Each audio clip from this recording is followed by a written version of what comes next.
Hi മകളെ, welcome to ഇഗ്നീഷ്യ. ഇഗ്നീഷ്യയിലേക്ക് ഒരിക്കൽ കൂടി സ്വാഗതം. അപ്പോൾ ഞാൻ ഷാരുൺ. ഞാൻ ഇന്ന് ഇവിടെ വന്നിരിക്കുന്നത് 10ാം ക്ലാസ് കെമിസ്ട്രിയിലെ ചാപ്റ്റർ 2 കുറച്ച് ഓർഗാനിക് കോമ്പൗണ്ട്സും അവരുടെ ഇൻഡസ്ട്രിയൽ പ്രിപ്പറേഷനും അവരുടെ കുറച്ച് യൂസസും അങ്ങനെയുള്ള കാര്യങ്ങൾ ഡിസ്കസ് ചെയ്യാൻ വേണ്ടിയിട്ടാണ്. അപ്പോൾ നമ്മൾ കഴിഞ്ഞ ക്ലാസ്സിൽ ഈ പറയുന്ന ഓർഗാനിക് കോമ്പൗണ്ട്സിന്റെ 5 റിയാക്ഷൻസിനെ പറ്റി പഠിച്ചു. 5 റിയാക്ഷൻസും വ്യക്തമായി മനസ്സിലായെന്ന് ഞാൻ വിചാരിക്കുന്നു. ഓക്കെ, അപ്പോൾ നമ്മൾ ഇന്ന് ആ ഓർഗാനിക് കോമ്പൗണ്ട്സിന്റെ ഇൻഡസ്ട്രിയൽ പ്രിപ്പറേഷൻ ആണ് നോക്കാൻ പോകുന്നത്. അപ്പോൾ അതിനു മുന്നേ ഒരു കാര്യം പറഞ്ഞോട്ടെ. നമ്മുടെ ക്ലാസ്സുകൾ ഇഷ്ടപ്പെടുകയാണെങ്കിൽ ലൈക്ക് ചെയ്യുക, ഷെയർ ചെയ്യുക, സബ്സ്ക്രൈബ് ചെയ്യുക, കമന്റ് ചെയ്യുക, ഫ്രണ്ട്സിനൊക്കെ അയച്ചു കൊടുക്കുക. അപ്പോൾ ലെറ്റ്സ് ഗോ. ആദ്യത്തെ ആളാണ് മെത്തനോൾ. മെത്തനോളിന്റെ കണ്ടൻസ് ഫോർമുലയാണ് CH3OH എന്ന് പറയുന്നത്. ഇനി ഇതെങ്ങനെയാണ് വന്നതെന്ന് ഞാൻ പറയണില്ല. ഇതെങ്ങനെയാണ് ഇതിന്റെ പേര് ഈ മെത്തനോൾ എന്ന് വന്നതൊക്കെ നമ്മൾ പഠിച്ചു കഴിഞ്ഞാണ് കഴിഞ്ഞ ചാപ്റ്റർ. ഓക്കെ, അപ്പൊ ഇതിന്റെ റിയാക്ഷനോട് ഞാൻ ഡയറക്ട്ലി പോവാണ്. എങ്ങനെയാണ് മെത്തനോൾ ഉണ്ടായത്? ഈ ഇരിക്കുന്ന ആളാണ് മെത്തനോൾ. ഇയാള് വന്നത് എങ്ങനെയാണെന്ന് ഞാൻ കാണിച്ചു തരാം. എങ്ങനെയാണ് ഇയാൾ വന്നത്? കാർബൺ മോണോക്സൈഡ് എന്ന് പറയുന്ന ഒരു സബ്സ്റ്റൻസ് ഹൈഡ്രജനുമായിട്ട് റിയാക്ട് ചെയ്ത് കാറ്റലിസ്റ്റിന്റെ പ്രസൻസിലും അതേപോലെ 573 കെൽവിൻ ടെമ്പറേച്ചറിലും റിയാക്ട് ചെയ്ത് കഴിയുമ്പോൾ എന്ത് കിട്ടും? മെത്തനോൾ കിട്ടും. അപ്പൊ എന്താ സംഭവത്രേ? ഈ പറയുന്ന കാർബൺ മോണോക്സൈഡും ഹൈഡ്രജനും റിയാക്ട് ചെയ്യുന്ന സമയത്ത് ഒരു കാറ്റലിസ്റ്റും 573 കെൽവിൻ ടെമ്പറേച്ചറും ഉണ്ടെങ്കിൽ ഉണ്ടാകുന്ന പ്രോഡക്റ്റ് ആയിരിക്കും എന്ത്? മെത്തനോൾ എന്ന് പറയുന്നത്. ഇത്രയും സിമ്പിൾ ആണ് ആര്? മെത്തനോൾ. എളുപ്പമല്ലേ? മനസ്സിലായില്ലേ? ഇത് ഈ റിയാക്ഷൻ ഇങ്ങനെ തന്നെ പഠിക്കേണ്ട കാര്യമുള്ളൂ. ഓക്കെ, ഇനി മനസ്സിലാക്കേണ്ട മറ്റൊരു കാര്യം, ഇത് വളരെ പോയിസണസ് ആയിട്ടുള്ള ഒരു സബ്സ്റ്റൻസ് ആണ്. വളരെ പോയിസണസ് ആയിട്ടുള്ള ഒരു സബ്സ്റ്റൻസ് ആണ് ആര്? മെത്തനോൾ എന്ന് പറയുന്നത്. ഓക്കെ ആണോ? ഇതിന്റെ യൂസ് കൃത്യമായിട്ട് ഇപ്പോൾ നമ്മളതിൽ മറ്റേ ഫോമിക് ആസിഡ് യൂസ് ചെയ്യുന്നതും വാർണിഷ് ഉണ്ടാക്കാനും അതേപോലെ പെയിന്റ് ഉണ്ടാക്കാനും ഒക്കെ മെത്തനോൾ യൂസ് ചെയ്യുന്നുള്ള ഒരു കാര്യമൊക്കെ നിങ്ങളുടെ യൂസസിൽ ടെക്സ്റ്റ് ബുക്കിൽ കിടക്കുന്നുണ്ട്. അപ്പൊ അത് കൃത്യമായിട്ട് പഠിക്കാം. റിയാക്ഷൻ മെയിൻലി പഠിക്കാം. ഓക്കെ അല്ലേ? സെറ്റ് അല്ലേ? അപ്പൊ രണ്ടാമത്തെ ആളോട്ട് നമുക്ക് പോവാം. രണ്ടാമത്തെ ആളാണ് എഥനോൾ. CH3CH2OH ആണ് എഥനോൾ എന്ന് പറയുന്നത്. ഇതിന്റെ റിയാക്ഷൻ ഞാൻ എഴുതി വെച്ചിട്ടുണ്ട്. ഞാൻ അതൊന്ന് വായിക്കാം. നോക്കുക. C12H22O11 അത് ഷുഗർ ആണ്. ഷുഗർ സൊല്യൂഷൻ ആണ് ഈ പറയുന്നത്. അത് വാട്ടറുമായിട്ട് ഡൈല്യൂട്ട് ചെയ്തിട്ട് ഇൻവെർട്ടേസ് എന്ന് പറയുന്ന എൻസൈമിന്റെ പ്രസൻസിൽ ഈ ഷുഗർ സൊല്യൂഷനെ ഗ്ലൂക്കോസും ഫ്രക്ടോസുമായിട്ട് മാറ്റുന്നു. അത് മാറിക്കഴിഞ്ഞിട്ടുള്ള ഏതെങ്കിലും ഗ്ലൂക്കോസോ ഫ്രക്ടോസോ സൈമേസുമായിട്ട് റിയാക്ട് ചെയ്ത് കഴിയുമ്പോൾ എന്ത് പറ്റുന്നു? എഥനോൾ എന്ന് പറയുന്ന പ്രോഡക്റ്റ് കിട്ടുന്നു. നമുക്ക് ആവശ്യമുള്ള പ്രോഡക്റ്റ് കിട്ടുന്നു. ഇതാണ് ഇതിന്റെ ഇൻഡസ്ട്രിയൽ പ്രിപ്പറേഷൻ. ഉറപ്പായും ചോദിക്കുന്ന ക്വസ്റ്റ്യനുകളാണിത്. ഓക്കെ, അപ്പോ ഇതിന് ഇങ്ങനെ തന്നെ ഇതിന്റെ റിയാക്ഷൻ പഠിച്ചു വെക്കാം. ഇനി ഇതെന്താണ് പരിപാടി എന്ന് ഞാൻ പറഞ്ഞുതരാം. നമ്മള് ഷുഗർ കെയിനിൽ നിന്ന് ഷുഗർ ഉണ്ടാക്കുന്ന സമയത്ത് ഷുഗർ ക്രിസ്റ്റൽസ് കിട്ടിക്കഴിഞ്ഞാൽ, പഞ്ചസാര തരികൾ കിട്ടിക്കഴിഞ്ഞാൽ ബാക്കി കുറച്ച് വെള്ളവും അങ്ങനെയുള്ള സാധനങ്ങളും കലങ്ങി കൂടി ഒരു സൊല്യൂഷൻ ഇരിപ്പുണ്ടാവും. ആ കട്ടിയുള്ള സൊല്യൂഷനെ വിളിക്കുന്ന പേരാണ് മൊളാസസ് എന്ന് പറയുന്നത്. ഈ മൊളാസസിനെ ഡൈലൂഷൻ ചെയ്യുന്ന സമയത്ത് ഈ ഫെർമെന്റേഷൻ ചെയ്ത് കഴിയുമ്പോൾ ആ ഫെർമെന്റേഷനിലൂടെ ആ മൊളാസസ് ആയിട്ടുള്ള ഷുഗർ സൊല്യൂഷൻ എന്തായിട്ട് മാറുന്നു? ഗ്ലൂക്കോസും ഫ്രക്ടോസുമായിട്ട് മാറുന്നു. എങ്ങനെ മാറും? ആ പറയുന്ന ഫെർമെന്റേഷനിൽ നമ്മൾ ഈസ്റ്റ് ഇടുന്നു. ഈസ്റ്റ് ഇടുമ്പോൾ ഈസ്റ്റിനുള്ളിൽ ഇൻവെർട്ടേസ് എന്ന് പറയുന്ന എൻസൈം ഈ മൊളാസസിനെ എന്താക്കി മാറ്റുന്നു? ഗ്ലൂക്കോസും ഫ്രക്ടോസും ആക്കി മാറ്റുന്നു. അതിൽ ഈ പറയുന്ന ഗ്ലൂക്കോസും ഫ്രക്ടോസും എന്തുമായിട്ട് റിയാക്ട് ചെയ്യുന്നു? മറ്റൊരു എൻസൈം ആയിട്ടുള്ള സൈമേസുമായിട്ട് റിയാക്ട് ചെയ്യുമ്പോൾ ഉണ്ടാകുന്ന പ്രൊഡക്റ്റ് ആണ് എഥനോൾ. ഐഡിയ മനസ്സിലായ? എളുപ്പമല്ലേ? കൂടെ കാർബൺ ഡൈ ഓക്സൈഡ് ഉണ്ടാകുന്നു. ഈ റിയാക്ഷൻ ഇങ്ങനെ പഠിച്ചു വെക്കുക. ഇതെന്താണ് കാര്യം എന്ന് പഠിക്കാം. അപ്പോൾ ഒരു മാർക്കിനൊക്കെ വേണ്ടി ചോദിക്കാം, മൊളാസസ് എന്തിൽ നിന്നാണ് ഇത് ഉണ്ടാകുന്നത്? മൊളാസസിൽ നിന്നാണ്. മൊളാസസിനെ ഡൈല്യൂട്ട് ചെയ്ത് ഫെർമെന്റേഷൻ ചെയ്യുമ്പോഴാണ് ഈ പറയുന്ന എഥനോൾ ഉണ്ടാകുന്നത്. എഴുതി വെക്കണം. ഓക്കെ അല്ലേ? തീർന്നില്ല. ഇത് കഴിഞ്ഞ് ഈ പറയുന്ന കിട്ടിയ എഥനോളിനെ കുറച്ച് കാര്യങ്ങളോട് പഠിക്കാനുണ്ട്. അപ്പോ പറഞ്ഞോട്ടെ, ഞാൻ പറഞ്ഞു എഥനോളിന്റെ പരിപാടി കഴിഞ്ഞിട്ടില്ല. അതിൽ കുറച്ച് പോയിന്റ്സ് കൂടി പറയാനുണ്ട്. അത് വളരെ ഇമ്പോർട്ടന്റ് ആണ്. അതും കൂടി പഠിച്ചു വെക്കേണ്ടതാണ്. ഞാനിപ്പോ ഈ പറയുന്ന മൊളാസസിലൂടെയൊക്കെ ഫെർമെന്റേഷൻ ചെയ്ത് കിട്ടിയ എഥനോളിനെ എനിക്ക് കിട്ടിയിരിക്കുന്ന എഥനോൾ 80 to 10% ആയിട്ടുള്ള അത്രയും പെർസെന്റേജ് ഉള്ള ഒരു എഥനോൾ ആണെങ്കിൽ അതിനെ വിളിക്കുന്ന പേരാണ് വാഷ്. അപ്പൊ എന്താണ് വാഷ് എന്ന് ചോദിക്കും. 8 to 10% എഥനോളിനെയാണ് വാഷ് എന്ന് പറയുന്നത്. രണ്ടാമത്തേത്, കിട്ടുന്ന എഥനോള് ഈ പറയുന്ന നല്ലോണം ഡിസ്റ്റിൽ ചെയ്ത് ഈ പറയുന്ന വാഷ് ഡിസ്റ്റിൽ ചെയ്ത് കിട്ടുന്ന എഥനോള് 95.6% പ്യൂരിറ്റി ഉള്ള എഥനോൾ ആണെങ്കിൽ അതിനെ വിളിക്കുന്ന പേരാണ് റെക്ടിഫൈഡ് സ്പിരിറ്റ്. ഓക്കെ, അപ്പൊ ഒന്നാമത്തത് 8 to 10% ആണ് എഥനോൾ എങ്കിൽ വാഷ് എന്നും, അതിനെ നല്ലോണം പ്യൂരിഫൈ ചെയ്ത് 95.6% ഉള്ള എഥനോൾ ആണ് കിട്ടുന്നതെങ്കിൽ റെക്ടിഫൈഡ് സ്പിരിറ്റ് എന്ന് വിളിക്കുന്നു. ഓക്കെ അല്ലേ? അപ്പൊ രണ്ട് പേരായ 100% പ്യൂർ എഥനോൾ വിളിക്കുന്ന പേരാണ് അബ്സല്യൂട്ട് ആൽക്കഹോൾ. 100% പ്യൂർ ആയിട്ടുള്ള എഥനോൾ വിളിക്കുന്ന പേരാണ് അബ്സല്യൂട്ട് ആൽക്കഹോൾ. 3 പേരായി. ഓക്കെ, അടുത്തത് എന്താണ്? Power alcohol. 20% ഈ അബ്സല്യൂട്ട് ആൽക്കഹോളും, അതായത് 100% എത്തനോൾ എന്ന് പറയുന്ന ആ സാധനം ഒരു 20% എടുത്ത് അതേപോലെ അതിന്റെ കൂടെ പെട്രോളും കൂടി ഒരു 80% ആഡ് ചെയ്താൽ കിട്ടുന്ന സാധനത്തിന്റെ പേരാണ് പവർ ആൽക്കഹോൾ. ഓക്കെ അല്ലേ? അപ്പൊ വാഷായി, റെക്ടിഫൈഡ് സ്പിരിറ്റ് ആയി, അബ്സല്യൂട്ട് ആൽക്കഹോൾ ആയി. ആ അബ്സല്യൂട്ട് ആൽക്കഹോളിന്റെ 20% കൂടി 80% പെട്രോൾ ആഡ് ചെയ്താൽ കിട്ടുന്ന സാധനത്തിന്റെ പേരാണ് പവർ ആൽക്കഹോൾ. ഓക്കെ അല്ലേ? ഓക്കെ അല്ലേ? തീർന്നില്ല, അടുത്തൊരു സാധനം കൂടി ഉണ്ട്. എത്തനോളുമായിട്ട് മെത്തനോളോ പിരിഡിനോ റബ്ബർ ഡിസ്റ്റിലേറ്റോ ഏതെങ്കിലും ആഡ് ചെയ്താൽ കിട്ടുന്ന ആ ഒരു പ്രൊഡക്റ്റിന്റെ പേരാണ് ഡീനാച്ചുറേറ്റഡ് സ്പിരിറ്റ്. അപ്പൊ എന്താണ് ഡീനാച്ചുറേറ്റഡ് സ്പിരിറ്റ്? ഈ എത്തനോളിനോട് മെത്തനോളോ പിരിഡ് ഏതെങ്കിലും ഒരെണ്ണം, മെത്തനോളോ അല്ലെങ്കിൽ പിരിഡിനോ അല്ലെങ്കിൽ റബ്ബർ ഡിസ്റ്റിലേറ്റോ അങ്ങനെയുള്ള കാര്യങ്ങൾ ഏതെങ്കിലും ആഡ് ചെയ്താൽ കിട്ടുന്ന ആ പറയുന്ന പ്രോഡക്റ്റ് ആണ് ഡീനാച്ചുറേറ്റഡ് സ്പിരിറ്റ്. ഇനി ഈ പറയുന്ന ഡീനാച്ചുറേറ്റഡ് സ്പിരിറ്റിൽ എത്തനോളുമായിട്ട് കൃത്യമായിട്ട് ആഡ് ചെയ്യുന്നത് മെത്തനോൾ തന്നെയാണെങ്കിൽ അതിനെ നമ്മൾ വിളിക്കും മെത്തിലേറ്റഡ് സ്പിരിറ്റ്. ഇത്രേ ഉള്ളൂ. ഈ പറയുന്ന പേരുകളൊന്ന് പഠിച്ചത്. അപ്പൊ എത്രണ്ണമായി? 1, 2, 3, 4, 5. ഇപ്പൊ ഞാൻ ലാസ്റ്റ് പറഞ്ഞ പേരും കൂടി അപ്പൊ 6 പേരുകളായി. ഇത് പഠിച്ചു വെക്കാം. ഓക്കെ അല്ലേ? അപ്പൊ വാഷായി, റെക്ടിഫൈഡ് സ്പിരിറ്റ് ആയി, അബ്സല്യൂട്ട് ആൽക്കഹോൾ ആയി, പവർ ആൽക്കഹോൾ ആയി, ഡീനാച്ചുറേറ്റഡ് സ്പിരിറ്റ് ആയി. ആ ഡീനാച്ചുറേറ്റഡ് സ്പിരിറ്റിൽ മെത്തനോൾ ആണ് കൃത്യമായിട്ട് എത്തനോളിനായിട്ട് ആഡ് ചെയ്തതെങ്കിൽ അത് മെത്തിലേറ്റഡ് സ്പിരിറ്റ് ആയിട്ട് മാറും. ഇത്രേ ഉള്ളൂ. ഐഡിയ മനസ്സിലായല്ലോ? ഇത്രയുമാണ് എത്തനോളിൽ പഠിക്കാനുള്ളത്. അടുത്ത ആളാണ് എത്തനോയിക് ആസിഡ്. ആസിഡ് എന്ന് പറയുമ്പോൾ COH ഗ്രൂപ്പ് ആണെന്നുള്ളതൊക്കെ നമ്മൾ കഴിഞ്ഞ ചാപ്റ്ററിൽ പഠിച്ചാണ്.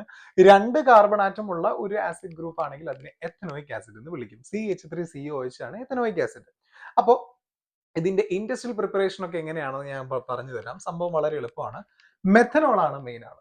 ഈ പറയുന്ന മെത്തനോള് കാർബൺ മോണോക്സൈഡുമായിട്ട് റിയാക്ട് ചെയ്താൽ കാറ്റലിസ്റ്റിന്റെ പ്രസൻസിൽ ആരുണ്ടാവും?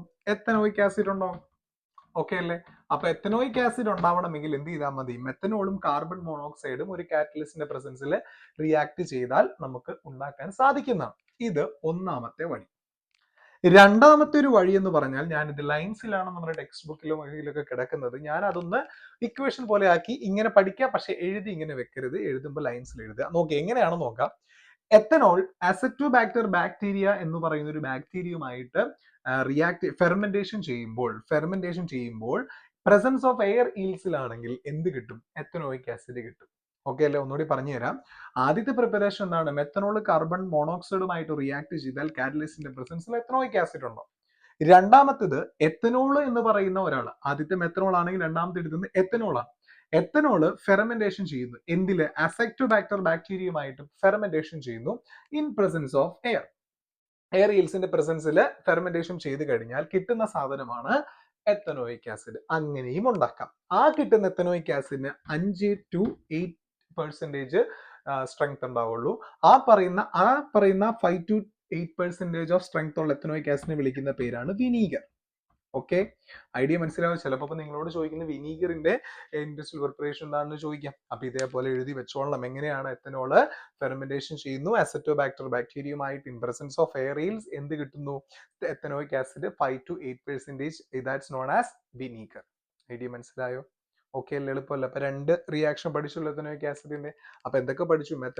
Ethanol, this one is ethanoic acid. Okay അല്ലേ? അടുത്തതാണ് എസ്റ്റേഴ്സ് എന്ന് പറയുന്നത്. എസ്റ്റേഴ്സിന്റെ ഒരു ജനറൽ ഫോർമുല ഞാൻ എഴുതി വെച്ചിട്ടുണ്ട്. RCOOR- എന്ന് പറയും. അതിൽ R എന്ന് പറയുന്നതും R- എന്ന് പറയുന്നതും ഡിഫറെന്റ് ആയിട്ടുള്ള ആൽക്കൈൽ ഗ്രൂപ്പുകളായിരിക്കാം. ഓക്കെ, അപ്പൊ അതെങ്ങനെയാണെന്ന് ഞാൻ പറഞ്ഞുതരാം. ഇതിന്റെ ഇൻഡസ്ട്രിയൽ പ്രിപ്പറേഷൻ സംഭവം ഇത്രേ ഉള്ളൂ.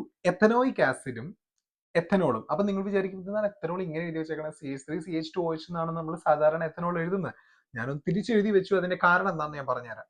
എത്തനോയിക് ആസിഡ് CH3COH എന്ന് പറഞ്ഞ എത്തനോയിക് ആസിഡും എത്തനോളും കൂടെ റിയാക്ട് ചെയ്താൽ കോൺസെൻട്രേറ്റഡ് എസ്റ്റേഴ്സ് പ്രസൻസിൽ സൾഫ്യൂരിക് ആസിഡിന്റെ കോൺസെൻട്രേഷൻ ഉള്ള സൾഫ്യൂരിക് ആസിഡിന്റെ പ്രസൻസിലാണെങ്കിൽ കിട്ടുന്ന സാധനത്തിന്റെ പേരാണ് എസ്റ്റർ, അല്ലെങ്കിൽ ഇവിടുത്തെ എസ്റ്ററിന്റെ പേരാണ് ഈഥൈൽ എത്തനോയേറ്റ്. ഓക്കെ, കിട്ടുന്ന സാധനം എസ്റ്റർ ആയിരിക്കും, അത് ഈഥൈൽ എത്തനോയേറ്റ് ആയിരിക്കും. ഓക്കെ, പിന്നെ വാട്ടറും കിട്ടും. അപ്പൊ എങ്ങനെയാണ് എസ്റ്റർ ഉണ്ടാക്കാനായിട്ട് എന്തൊക്കെ വേണം?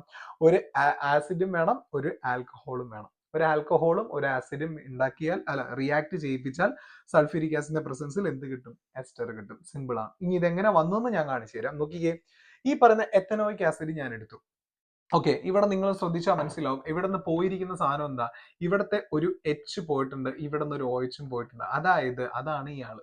ഓക്കെ, അതായത് ആസിഡും ആൽക്കഹോളും റിയാക്ട് ചെയ്യുന്ന സമയത്ത് അതിൽ നിന്ന് ഒരു വാട്ടർ എലിമിനേറ്റ് ആയി പോകും. ആ വാട്ടർ എലിമിനേറ്റ് ആയി പോകുമ്പോൾ ബാക്കിയുള്ള സാധനം ഉണ്ടാകുന്നതാണെന്ത് എസ്റ്റർ എന്ന് പറയുന്നത്. ഇവിടെയുള്ളത് ഈഥൈൽ എത്തനോയിറ്റ്. അതെങ്ങനെ വന്നു എന്ന് ഞാൻ പറഞ്ഞുതരാം. സംഭവം ഇത്രേ ഉള്ളൂ. ഈഥൈൽ അല്ലെങ്കിൽ ഈ പറയുന്ന ഫസ്റ്റ് ഈ പേരിടുന്ന സമയത്തുള്ള ഈഥൈൽ ഗ്രൂപ്പ് എന്ന് പറയുന്നത് ആൽക്കഹോളിന്റെ ഗ്രൂപ്പ് ആയിരിക്കും. ആൽക്കഹോളിന്റെ അവിടെയുള്ള ആൽക്കൈൽ ഗ്രൂപ്പാണ് ആദ്യം വരേണ്ടത്. ആസിഡിന്റെ ഒപ്പമുള്ള സാധനത്തിനെ എത്തനോയിക് അല്ലെങ്കിൽ മെത്തനോയിക് എന്ന് വിളിക്കുന്ന സ്ഥാനത്ത് എത്തനോയേറ്റ് എന്നാണ് വിളിക്കുന്നത്. ഇത്രേ ഉള്ളൂ. അതാണ് ഇത്രേ ഉള്ളൂ. ഐഡിയ മനസ്സിലായല്ലോ? ഓക്കെ അല്ലേ? എളുപ്പമല്ല? റിയാക്ഷൻ എന്താണ്? എത്തനോയിക് ആസിഡും എത്തനോളും റിയാക്ട് ചെയ്താൽ സൾഫ്യൂരിക് ആസിഡിന്റെ പ്രസൻസിൽ എന്തുണ്ടാക്കാം? ഈഥൈൽ എത്തനോയിറ്റ് എന്ന് പറയുന്ന എസ്റ്റർ ഉണ്ടാക്കാം. എങ്ങനെ?